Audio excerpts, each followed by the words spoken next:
ခင်ဗျားတို့အခုကြားနေရတဲ့ music တွေက guitar တွေ drum တွေ piano တွေနောက်ပြီးတော့ instrument တွေတစ်ခုခုနဲ့တီးခတ်ထားတာဟုတ်တယ်ဟောအဲ့ဒီတီးလုံးတွေကိုကျွန်တော်ပါဇက်ကနေတီးနိုင်မယ်ဆိုရင်ရောခင်ဗျားတို့ရှုံးမလားဒါကခင်ဗျားတို့လည်းတီးပြီးသားပဲဖြစ်မှာပါ beatbox လို့ခေါ်တာပေါ့နော်ဒီကနေ့မှာတော့ King of the Cave တဲ့ Thailand Beatbox Championship ဆုကိုရယူခဲ့တဲ့ဒီအာရှာပေါ့နော်အာရှာရဲ့ Beatbox တွေကို reaction လုပ်မှာဖြစ်ပါတယ်ဒီတခြင်းကတော့ Vanish ရဲ့ Fufu တခြင်းကို Beatbox ပြန်လုပ်မှာဖြစ်တယ်လို့ဆိုထားပါတယ် Let's go Shout out to my brother Vanish shout out Let's go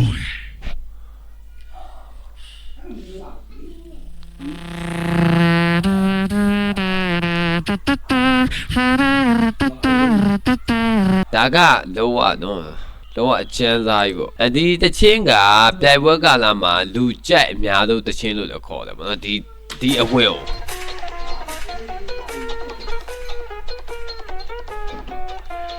အဲ့နေရာကိုလောက်တာနော်နားတော့မယ် okay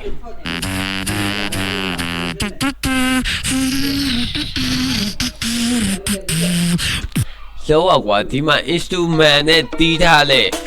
တီးလို့ပါဇက်ကမှုတ်ပြတာဘယ်လောက်ချမ်းလဲဆိုတော့ဆက်ရှိုး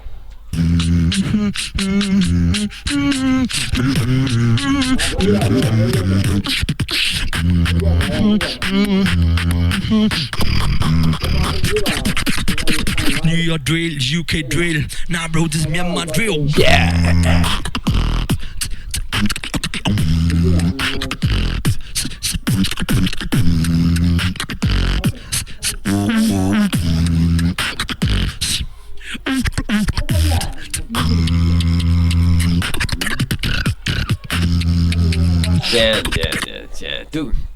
Tu chỉ này cho nó được mà.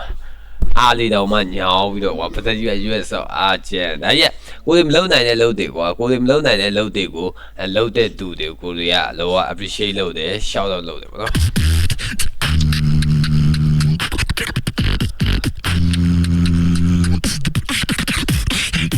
bây giờ gì mà tôi nào mà tôi à King of the Cave တဲ့ပေါ့နော်သူတို့တိတ်မကြသေးဘူးရတာလေအဲ့တချင်အားပြိုင်ပွဲတောက်လျှောက်မှာလူကြိုက်များသုံးလို့ဆိုလေလောကွာလောဒီဘဲ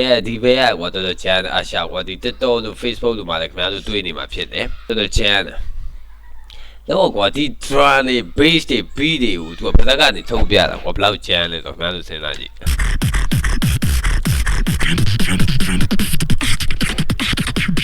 Everybody bounce.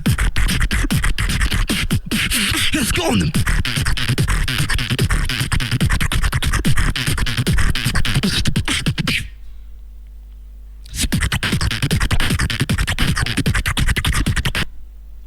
Just say.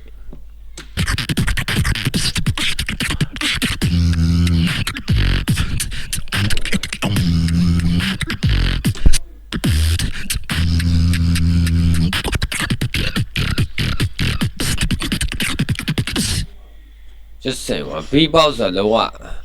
beatbox ဆိုတာတကယ်တော့ကျွန်တော်ဒီ